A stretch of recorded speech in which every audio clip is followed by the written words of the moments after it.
नमस्कार, मैं हूं प्रवीण दुबे। अपने बयानों से बवाल मचाने वाले कांग्रेस के वरिष्ठ नेता दिग्विजय सिंह एक बार फिर ट्विटर पर लोकल पॉलिटिक्स को लेकर सक्रिय हैं। इस शब्द पर जरा गौर फरमाइएगा।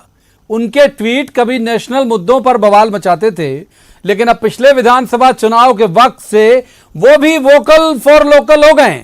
उनके एक ट्वीट ने आज भाजपा नेताओं को बौखलाने पर बाध्य कर दिया, जिसमें वे भाजपा प्रदेश अध्यक्ष वीडी शर्मा और मुख्यमंत्री शिवराज सिंह चौहान को निशाने पर ले रहे थे। दिग्गी राजा जानते हैं कि उनके कुछ लिखने बोलने का चर्चा खासा होता है, लिहाजा आगामी विधानसभा चुनावों तक, विधानसभा यानी 24 सीटों के बाई इलेक्शन का मैं जिक्र कर रहा हूं, तो वहां तक उनका यूं ही बोलना जारी रहेगा। यूं लगता है कि पार्टी ने उन्हें जिम्मेदारी ही विरोधियों पर हमले की दे रखी है। जब कमलनाथ मुख्यमंत्री थे तब भी वे विरोधियों पर कम बोलते थे और आगे रहते थे दिग्गी राजा। हालांकि यदि ये 24 सीटों के लिए होने वाले उपचुनाव की रणनीति के लिए बनाई गई एक तरह की प्लानिंग है, तो इसका फायदा कम, नुकसान ज्यादा होने की संभावना है। दिग्विजय सिंह बेशक बड़े नेता हैं, लेकिन बीते कई वर्षों से उनके कारण पार्टी को फायदा कम और नुकसान ज्यादा हुआ है। उनके खिलाफ उन्हीं की पार्टी के नेता ही खड़े हो जाते हैं। याद होगा आपको उस वक्त के वन मंत्री उमंग सिंगार का बयान, जिसमें उन्होंने सबसे बड़ा माफिया कह दिया था दिग्विजय सिंह को। तो आज बात करेंगे इसी बयानबाजी के बहाने दिग्गी राजा की सक्रियता की।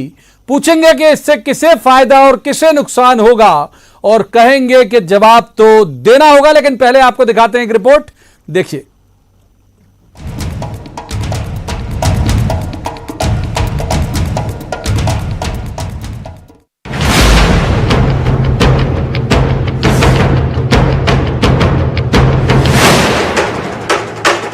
हिमाचल प्रदेश में कोविड-19 से बचाव के लिए पीपीई किट खरीदने में हुए घोटाले की गूंज एमपी की सियासत में दिग्विजय सिंह के ट्वीट में सुनाई दी। उन्होंने अपने ट्वीट में बीजेपी से सवाल पूछा कि क्या यह साहस प्रदेश बीजेपी के अध्यक्ष वीडी शर्मा और शिवराज उनके परिजनों के भ्रष्टाचार पर दिखाएंगे। तय था कि भाजपा आग बबूला होती, हुई भी, और फौरन विधायक रामेश्वर शर्मा का जवाबी हमला हुआ कि हमारी सरकार पूर्व में हुए भ्रष्टाचारों की पोल खोलने का काम करेगी। तय था कि जिक्र उमंग सिंगार का भी आता, सो आया, और लगभग धमकी के अंदाज में कहा गया कि तब के कैबिनेट मंत्री उमंग सिंगार ने जो शराब और रेत माफिया के साथ गठजोड़ होने के आरोप लगाए थे, उसकी जांच अब कराई जाएगी। जो जांच के दायरे में आएगा तुम सब पर कार्रवाई की जाएगी, चिंता मत करो। अभी तो राजा पहले तुम्हारे 15 महीने के बाद तो निकाल लें दो। जो वो कौन से अपने वन मंत्री थे, क्या बोलते हैं, उमंग सिंगार के आरोपों की जांच तो कर लेंगे। उसमें कौन कौन इस्तीफा देगा देखेंगे। मैडम देंगी, भैया देगा, अल्लाह देगा, मुन्ना देगा, राजा देगा, कौन देगा। कुछ इसी तरह का आरोप सूबे के गृह मंत्री नरोत्तम मिश्रा भी पूरी अथॉरिटी के साथ पिछली सरकार पर लगा चुके हैं। जांच होगी या नहीं ये वक्त बताएगा, लेकिन ये तय है कि कोरोना संक्रमण, सरकार के प्रयास और जाहिर है कि प्रयास से ज्यादा नजर सरकार के खर्च, मजदूरों का पलायन, ये सारे मामले एमपी में होने वाले मध्यावधि चुनाव का एक बड़ा मसला बने। इन 15 वर्षों में जब दिग्विजय सिंह के ऊपर एक भी आरोप आप सिद्ध नहीं कर पाए, तो ये तो चूंकि 24 विधानसभा के चुनाव आ रहे हैं, इसलिए इस तरह के सगुफे छोड़ रहे हैं, वरना कुछ नहीं। उल्टे 3 महीने बाद जब कांग्रेस की सरकार आएगी तो इन सबकी जांच पूरी हो चुकी भाजपाइयों। कांग्रेस कह भी रही है कि राजधानी में बीते दिनों खराब पीपीई किट इस्तेमाल के कारण हमीदिया अस्पताल के स्टाफ की तबीयत बिगड़ी थी। ऐसे में जरूरी है कि पीपीई किट की खरीदी की जांच होनी चाहिए। वैसे आपको जानकर शायद हैरत हो कि एक मरीज के 14 दिन अस्पताल में रहने का खर्च 1.5 लाख रुपए से अधिक का आता है, जो सरकार उठा रही है। इसके अलावा कोरोना के इलाज से जुड़ी कई चीजों की सप्लाई भी हो रही है, और देर सबेर इस खर्च का भी सरकार को हिसाब और जवाब तो देना ही होगा। भोपाल में अनुराग श्रीवास्तव के साथ पूजा माथुर, न्यूज़ 18 मध्य प्रदेश।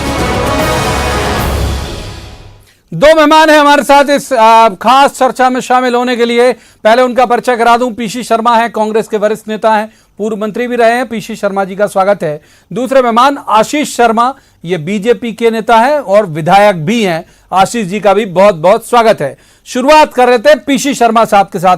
पीसी शर्मा साहब, ये अक्सर हमने देखा है दिग्विजय सिंह जी की राजनीति का अंदाज कि वो एक ट्वीट कर देते हैं। वो ट्वीट जैसे अगर मैं और लोकल भाषा में कहूं तो वो एक पुड़िया छोड़ देते हैं और उसके बाद फिर जो विपक्ष है वो हल्ला मचाता रहता है, आपसे सबूत मांगता रहता है कि भाई इस आरोप का सबूत दीजिए। तो ऐसा लग रहा है आपको कि कोरोना के मसले में भी भ्रष्टाचार हो रहा है एमपी सरकार में?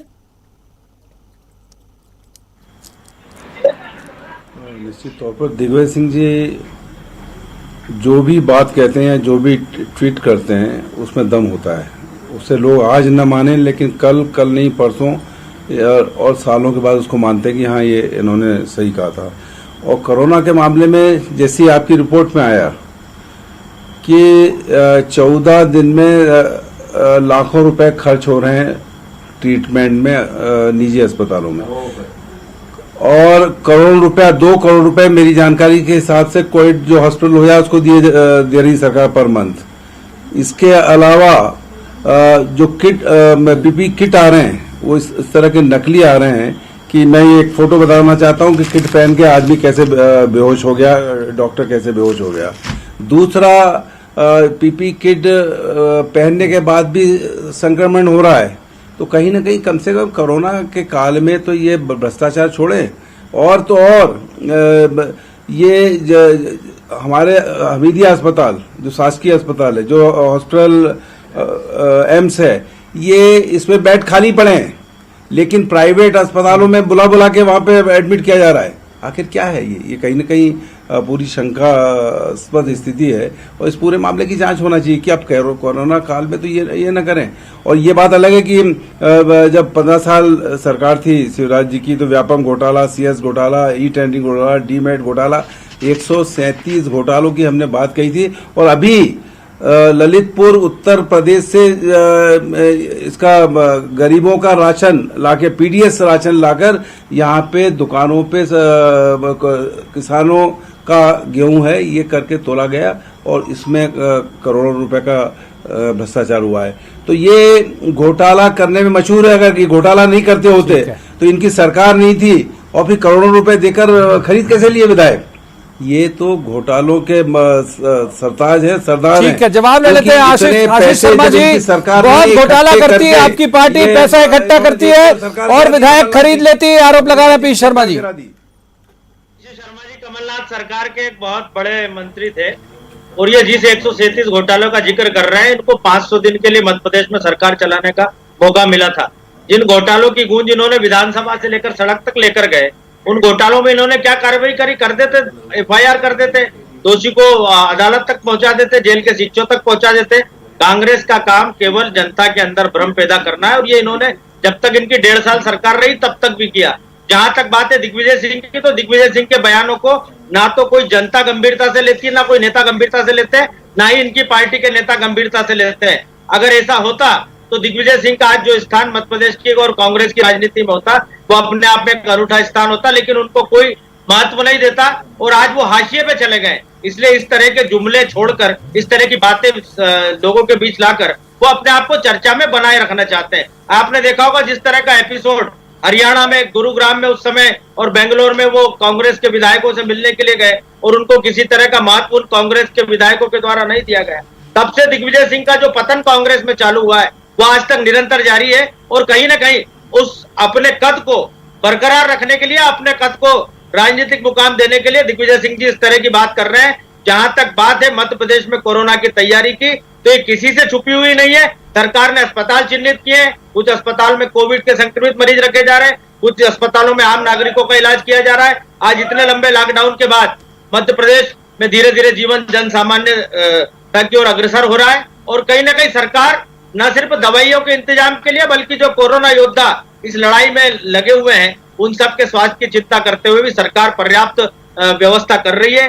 जिस तरह से पिछले 2 महीनों में कुछ साजो सामान की कमी थी उसको भी सरकार पूर्ति कर रही है और कांग्रेस को हमारी किसी खरीदी पर आपत्ति हो तो वो शिकायत दर्ज करा सकती है। अरे भाई कमी पे थोड़ी बात कर रहे हैं वो, कमी पे बात अभी से पहले तक करती रही कांग्रेस। आशीष शर्मा जी, कमी पे बात इससे पहले करती रही कांग्रेस।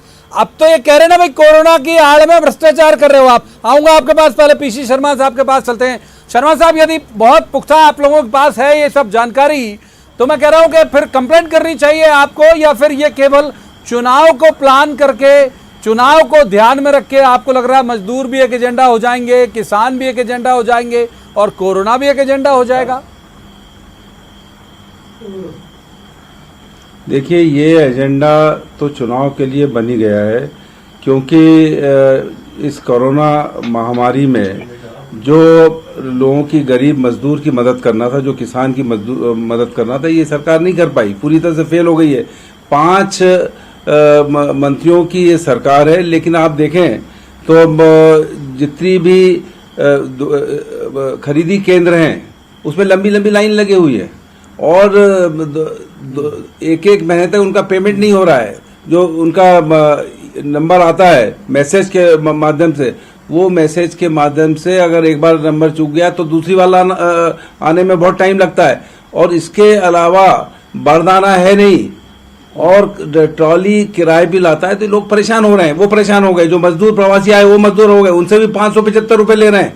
जबकि ये कहा था सरकारों ने कि जो प्रवासी मजदूर आएंगे इनको निःशुल्क ले जाया जाएगा, कोई पैसा नहीं लेंगे। तो यहाँ भोपाल से बाहर गए मजदूर, उनसे 575 रुपए लिए। मैं खुद गया था यहाँ पर सरोजिनी नायडू स्कूल, वो पैसे लिए जा रहे थे। वो मजदूर कह रहे थे हम 2 महीने से लॉकडाउन में हैं, हम कहाँ से देंगे ये 575 रुपए? हमारे परिवार में 5 लोगों को जिनको जाना है 3000 रुपए कहाँ से देंगे?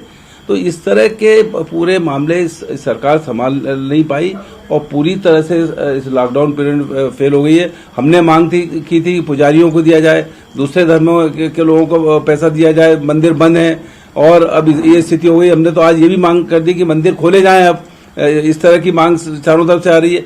दूसरी बात यह है कि राशन जो गरीबों को, मैं अभी गया था एक पंचशील नगर की बस्ती में, भीड़ इकट्ठी हो गई 1000 लोगों की कि हमने कहा राशन मिल रहा है? बोले राशन नहीं मिल रहा है। बोले वहां पर राशन कार्ड का जो पहले कमलनाथ जी की सरकार ने ऑर्डर दे दिया था वो राशन 3 महीने का मिल गया, उसके बाद अभी मई का मिला नहीं।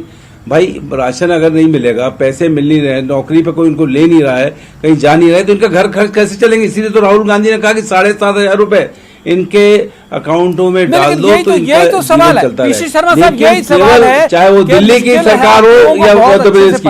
ये सब एक मिनट मजदूरों की मुश्किलें आपको पता है, ये सबके सब जी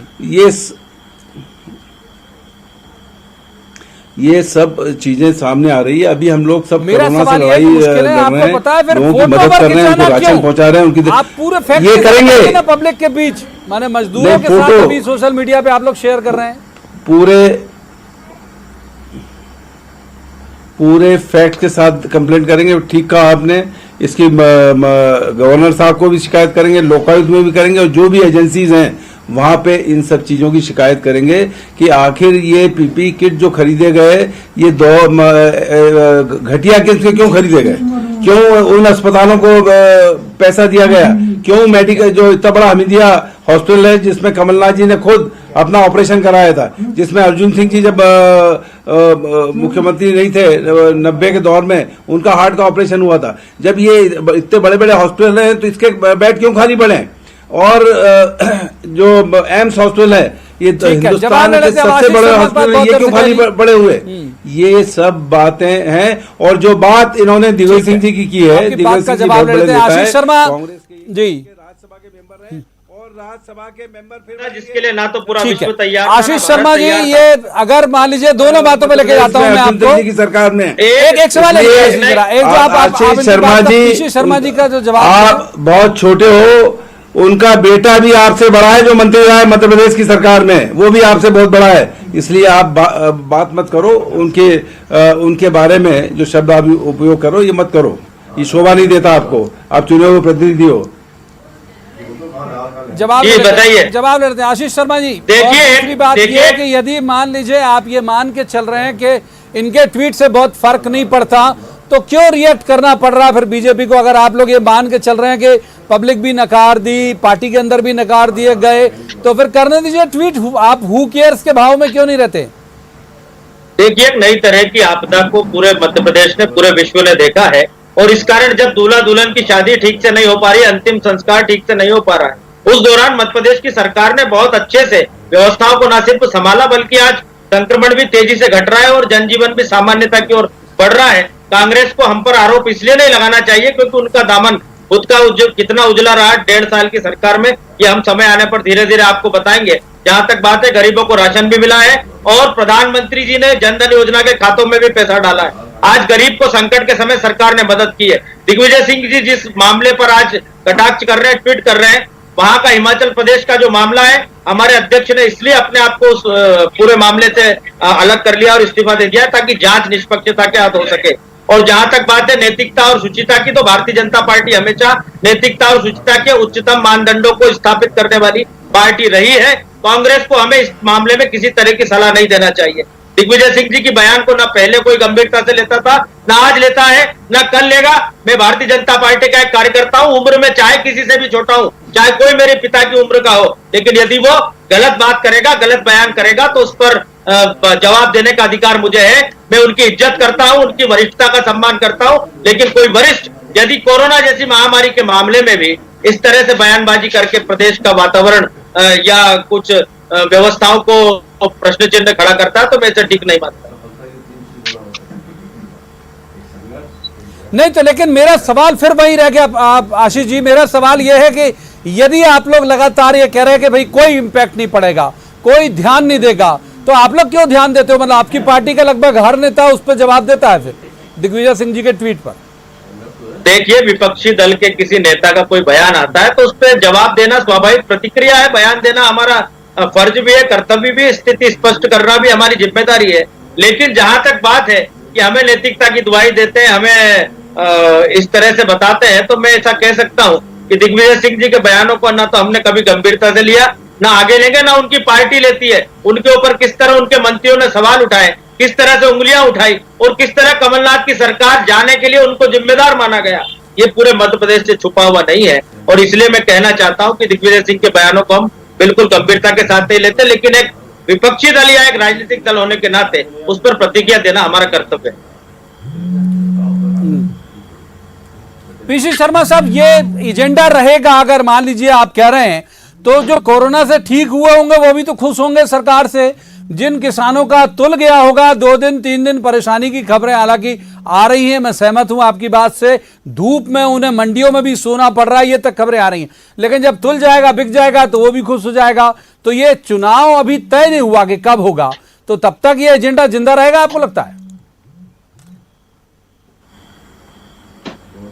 मैं समझता हूँ एक किसी अखबार में मैंने ये पढ़ा था, किसी बहुत बड़े फिलोसोफर की बात, कि किसी का कोई काम आप कर दो, हो सकता है वो भूल जाए, किसी का नहीं करो वो भूल जाए, लेकिन किसी को कोई दर्द एहसास करा दो वो जिंदगी में कभी नहीं भूलता। ये केंद्र की मोदी सरकार ने और मध्य प्रदेश की शिवराज सिंह सरकार ने ये लोगों को एहसास करा दिया, ये तकलीफें एहसास करा दी है। मैं नहीं समझता कि आगे आने वालों कई सालों तक ये इसको भूलेंगे। और एक चीज मैं कहना चाहता हूं, जो उमंग सिंगार जी की ये बात कर रहे थे, इससे सहमत हूं मैं, तो इससे सहमत हूं, माफिया वगैरह की, तो बाद में उन्हें बात की माफी उन्हें मांग ली थी। और 10 साल मुख्यमंत्री रहे दिग्विजय सिंह जी, और इनके जितने तमाम नेताओं ने कोर्ट में लगाए थे मामले। स्थिति ये हुई कि इनको माफी मांगना पड़ी और कोर्ट से वापस लेना पड़ा उनके खिलाफ। उमा भारती परेशान हो गई, पटवा जी और बहुत से लोग, वर्मा जी सब परेशान हो गए, लेकिन नितिन गडकरी जो है वो भी पिछले रास्ते से उनसे समझौता किया।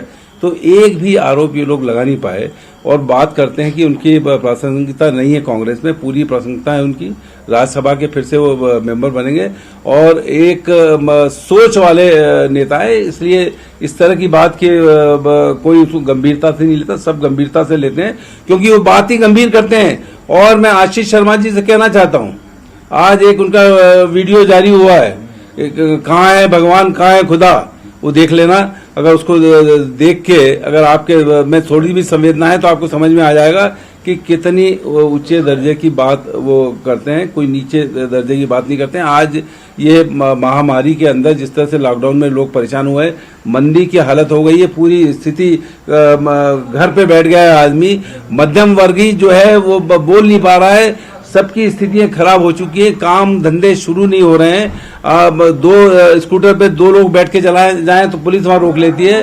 और ऐसे लोगों पे रीवा के अंदर लाठीचार्ज हुआ। पूरा मध्य प्रदेश जो है परेशान है, इस समय पूरा देश परेशान है।